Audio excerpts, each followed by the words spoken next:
The thing about this piece of advice right here is you don't believe it. You won't believe it. And I'm telling you right now how helpful it is, and you're still not gonna believe me.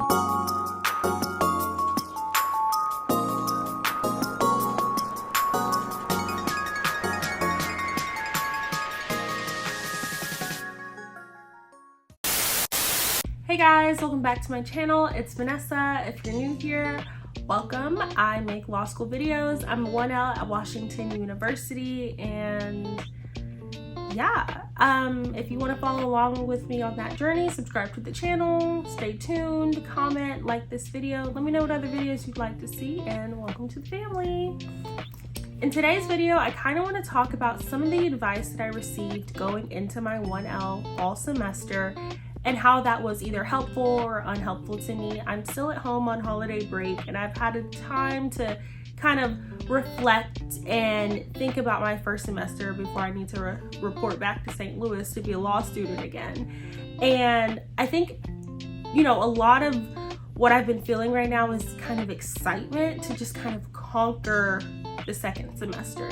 And that comes with knowing what worked for me and what didn't work for me. So I thought this would be a fun, lighthearted video to kind of put out before the next semester starts and just get myself more excited, more ready, more prepared, but also hopefully help anyone who may be starting law school soon or anyone in law school. If you agree with me or disagree with me, that would be nice to know in the comments. Leave it below.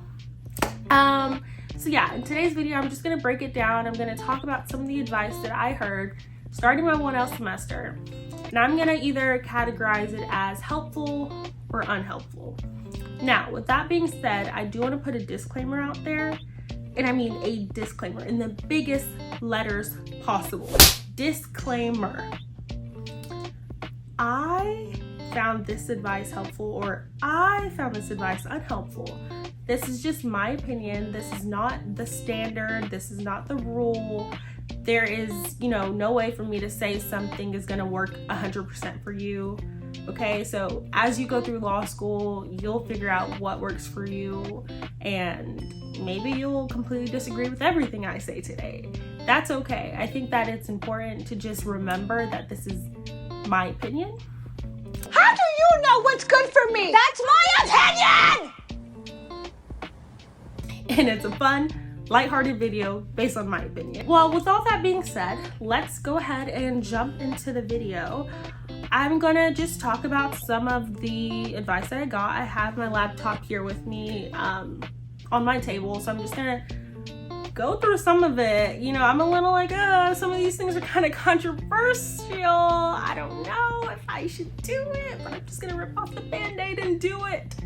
Also, I'm getting over a cold, okay? So if you hear it in my voice, please ignore it. I'm getting better, thankfully. But all right, let's begin. So the first advice that I got was that you cannot prepare for law school before law school. Unhelpful. Unhelpful.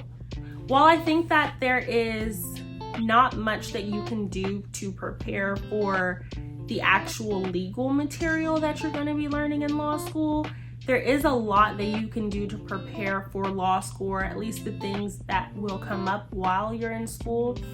A lot of that has to do with jobs. Like, if you can start working on your resume and your cover letter and your statements, or even just like putting together a list of places that you may want to apply to, or like building a network of connections, looking at professors at the school, like figuring out what kind of research they do. Like, all of those things are things that you really do want to do, but once you get into the semester, there's almost no time to do it.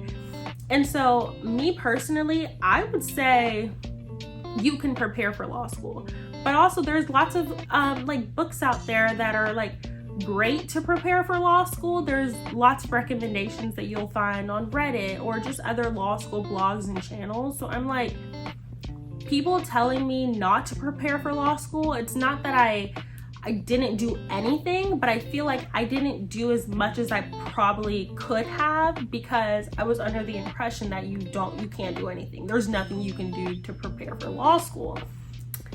And I just would have saved myself a lot of time and heartache and just, you know, all of that by doing it over the summer when I had all of the free time and all of the willpower to do it. The second thing that that I heard a lot was buy brand new textbooks. And honestly, I put that in the middle. All but one of my textbooks were brand new, and I quite enjoyed that. I enjoyed being able to write in the margins and highlight and know that it was all mine. I did attempt to book briefing, and I didn't really end up book briefing. I mostly ended up typing stuff, except for one class. So it's like, it depends on your professor, it depends on your class, it depends on your note-taking style. But for me, I think buying new textbooks is something you could do, but also, buying rented books is something that you could do and you'll be all right. If there's a class that you have like a preference to book brief in, maybe get a new textbook for that. So like, for example, for constitutional law, those cases can get very long, and sometimes there's like portions that I would want to highlight and like write little notes in the margin for. And, or maybe I'd want to see them word for word, and like typing is just like the last thing I want to do right now. Like, okay, I'm glad I got a new book and I can just write this here, and I can, put my little page flags and color code everything. And so I guess it just really depends on you. The next thing that I heard was brief every case. Immediately no. Like, immediately no. No. Unhelpful. In the beginning, I think it is helpful to brief. Do not get me wrong. You can get a feel of what it's like to brief. You get to get prepared, or at least feel like you're prepared for cold calls and prepared for class. But what I found was that there is a point in the semester where it almost feels like briefing every case is giving you diminishing returns. Like, in some of my classes, I was assigned, 12 cases to read in a night. I cannot possibly brief every case for every class. Do you know what I mean? And genuinely come out on the other side okay. And I think there are certain cases that are going to be very important, certain cases that you want to know a lot more for, that you may want to brief, but there are other cases that you can, kind of write notes for, a book brief for, or do something that's going to be a lot quicker. You don't have to go through every single case in the same sort of intensity. And that's something that people don't really tell you. Like, at least people who are 2Ls and 3Ls maybe will let you in on the secrets, but like, you'll hear a lot of professors say it, you'll hear your law school probably say it, like a lot of lawyers may say it, but I genuinely think that it's so unnecessary to brief every case. But I did not say that anyway, if you're not in law school yet, you get there and you let me know if you briefed every case, okay? Let's just leave it there. Okay, the next piece of advice that I heard was do all of your readings for the week on the weekend or on the first day of the week, whatever. I thought that was unhelpful. Not because it doesn't make sense. I think it makes lots of sense to do all of your readings on one day so that as you go through the week, you're not stuck reading, but you can just kind of review those readings or outline, work on the other things that you needed. But for me, it just felt completely impossible, and it made me have this sort of false sense of security, or insecurity rather, because I felt like I couldn't read fast enough for that, or my readings were really actually just too long for that. And I don't want to set myself up to a standard of like, oh, I have to do this, like, I personally couldn't do it even if I tried to. But also, lots of my classes, 2 of the 3 of my doctrinal classes did not give a scheduled assignment of readings that would be consistent with the syllabus. So reading ahead was not always the most productive thing to do with my time. So I guess it just really depends. To me, I think it just sets false expectations. But if it's something that you can do, then please do it, because you will save yourself a lot of time and you will be far ahead of a lot of your class. But you know, something that I think may be more helpful would be like, do like the first half of your reading. So like maybe you can do a couple of days at a time, or you know, just like some sort of modified version of that, I feel like would be more helpful. The next thing is wait to outline. Now, this is typically like wait till October to outline.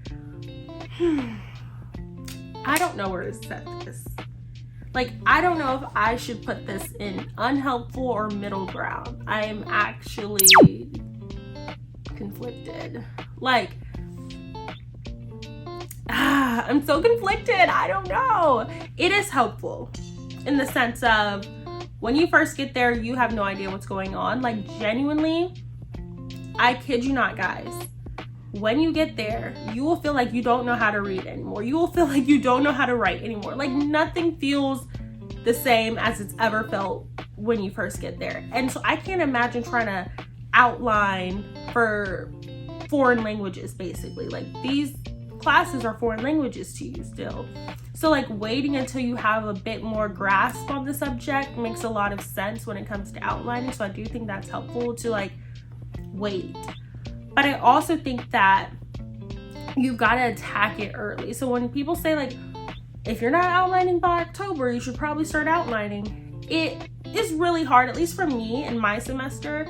I felt like that's when production started to ramp up. And so it was almost like, now I feel I'm overwhelmed with work.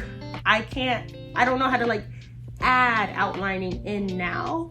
And I don't know how to like change and shift my schedule to add the outlining in now. So I found myself not really outlining for real until closer to Thanksgiving break, which was really stressful for me. And it caused a lot of, you know, tears and anxiety and sleepless nights because I'm like stuck trying to create outlines. And so I feel like outlining earlier kind of is better. I don't know when to tell you to start outlining, but I will just say the earlier, the better.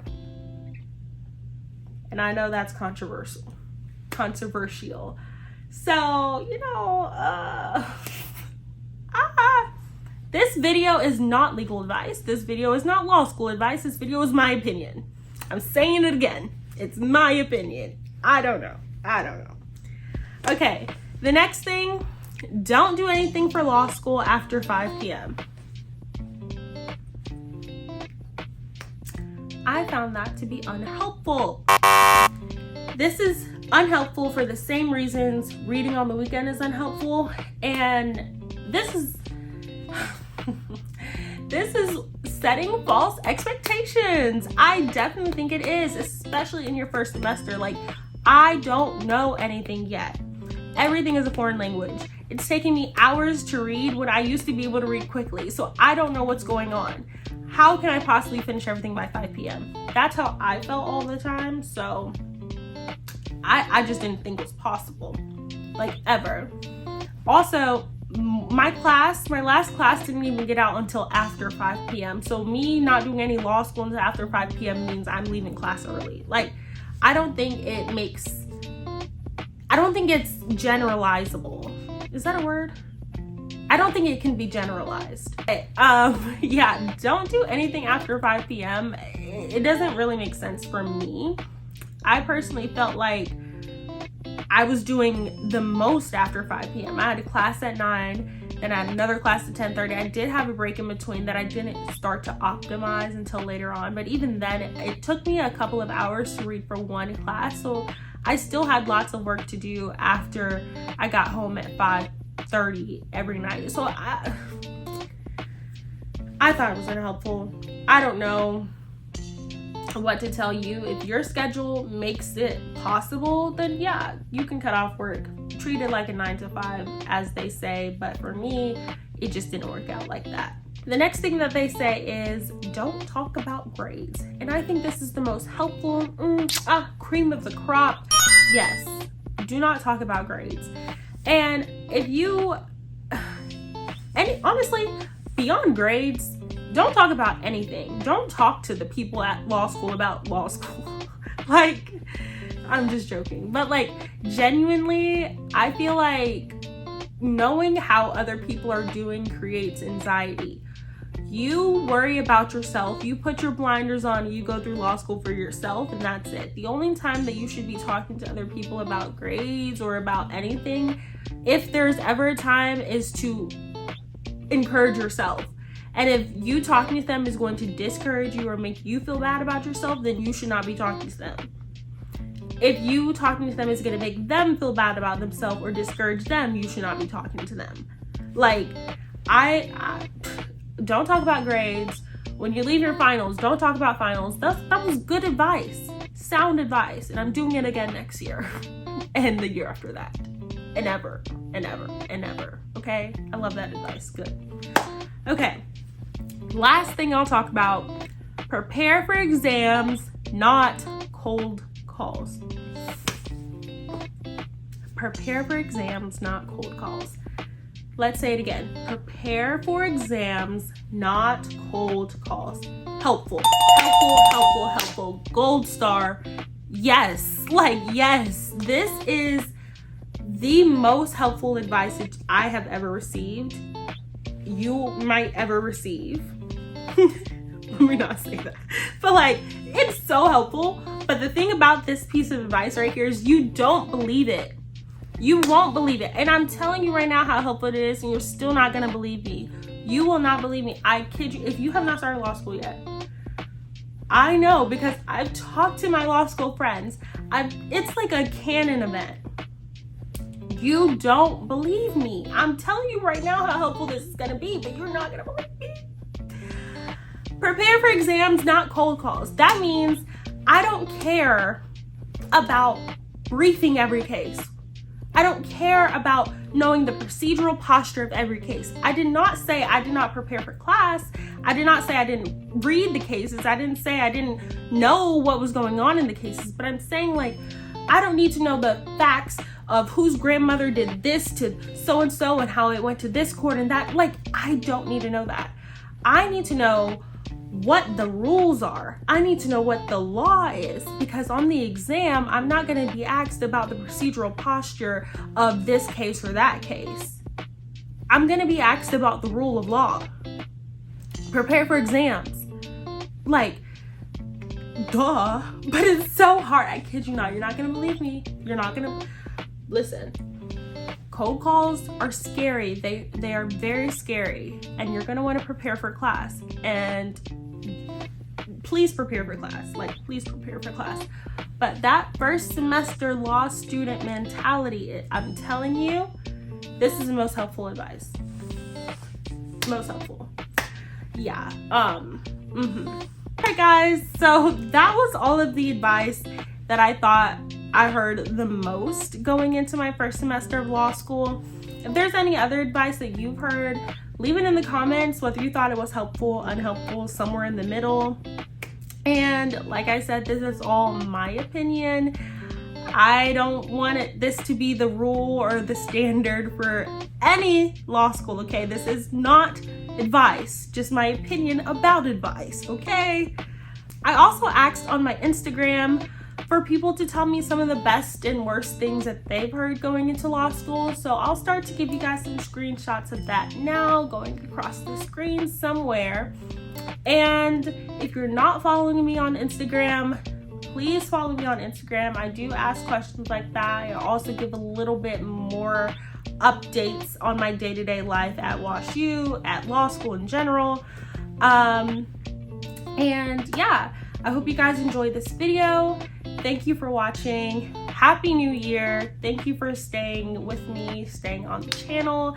Thank you guys for 600 subscribers. Oh my gosh. I just got to 500 and now I'm at 600. I'm like, I genuinely cannot even believe 600 people know my name. Like, what in the world? Thank you guys so much. I really do appreciate you, and I am ready to conquer this next semester. I hope you are too. If you are in law school, if you're going to law school, if you're taking the LSAT, wherever you are on your law school journey, good luck to you. You've got this, we've got this, we can do it. And if you have not already, let me just put a little bit of a reminder. Subscribe to the channel. It's free. And, you know, why not join the family? Why not be legally nestified? Why not come on in? Like this video, comment. Let me know what other videos you guys want to see, okay? I don't want to get into this hole of just creating the same videos. So let me know what you want to see. Let me know what you think would be helpful. If you want me to go in depth on any of these topics that I kind of glossed over today, let me know and I can create a whole separate video for that. Yeah, without further ado, I will talk to you guys later. Thank you for watching, and to all, a good night.